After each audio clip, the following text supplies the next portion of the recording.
Okay, so everybody got together, they had a vote on the national referendum on the weekend, but there's this state-based voice that is already legislated for South Australia. So it's a voice to the Parliament and the government, giving it's a vehicle for Indigenous people to express their views on a wide range of things. That's already been passed.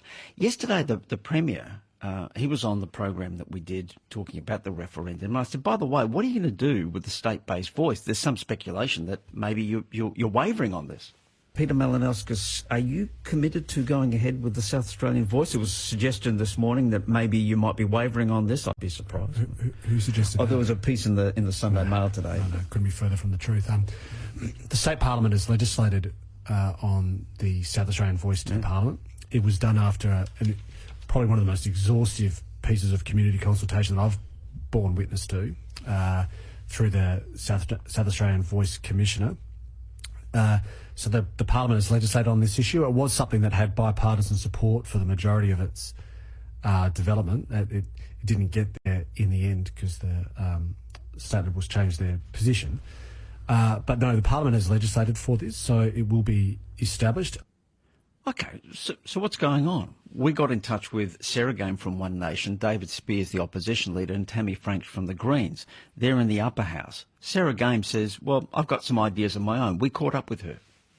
Good morning, Sarah Game, One Nation MLC. Thank you for joining us. Thanks so much. Sarah Game, can you explain to our listeners exactly what it is you are preparing to do as a result of the national referendum on the voice? Well, what I want to do, David, is listen to the South Australian people who I think have made it clear that they don't support division on ancestry or race and that they want to see the government support people and give priority to people based on need. And so on that basis, I want to introduce a bill that would repeal the state legislation for the voice to Parliament here in South Australia, which, to be clear, doesn't mean I don't support listening to disadvantaged Aboriginal and Torres Strait Islander people, because I absolutely do. It just means that I don't support that piece of legislation titled The Voice. But this is a waste of time. The Voice? No. Your bill to repeal the state-based voice, it's a waste of time. Well, I would say it's not a waste of time. I'd say that actually we just need to accept now that we've made a mistake, or the government's made a mistake and misjudged how to move forward. But I say it's a waste of time because the Premier has said there's no way he's backing down from the state-based voice. He got it through the Parliament. They control the numbers in the lower house. There's nothing you can do to stop this. You will not be successful. Well, I think the point here, David, is that as a Member of Parliament who, and I've always acknowledged that I'm in a, privileged situation, I have to advocate and voice the concerns of the people that I represent, and that's what I'm going to do. And I hope that by doing that and showing the public that I will speak out for them, and I know that there's a lot of support from the public for this, that the government will reconsider and accept that actually the way forward here is, and the way for them to gain respect is to say, we got it wrong and we're going to move forward supporting people based on need. And that, for me, is the right thing to do. And I would ask the government to, in fact, because I always get asked, well, what's your alternative? We've tried, everything, it hasn't worked. And actually, we haven't tried everything and it not work. I mean, I've been advised by many agencies that we have a relatively low budget commitment in early intervention strategies. And I would ask the government to increase their budget commitment on early intervention strategies for all families in need to keep families together.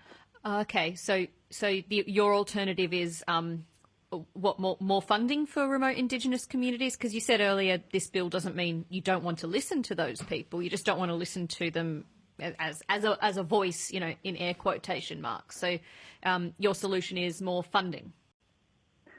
I don't agree with the piece of legislation titled The Voice. I absolutely agree to everyone having the same voice. And let's just make clear that this piece of legislation, which involves over 100 people, in no way supersedes other programs that haven't delivered. I think I've been very clear from the beginning that what I support is the government to focus on all people in need and disadvantage. That includes Aboriginal and Torres Strait Islander people, but I don't think we should be excluding our focus to those who are suffering who are not Aboriginal and Torres Strait Islander people. And so what I'd ask the government to do is, regardless of race or ancestry, to take a look at what we can do to improve and better support our effective early intervention strategies to keep families together and to prioritise support based on need, not race or ancestry. Okay, that's Sarah Game, One Nation MP in State Parliament's upper house. The Premier made it quite clear on this station yesterday that he's not going to budge. He's not going to repeal his legislation or back away from it in any way. Let's see how much support she's got in other sectors.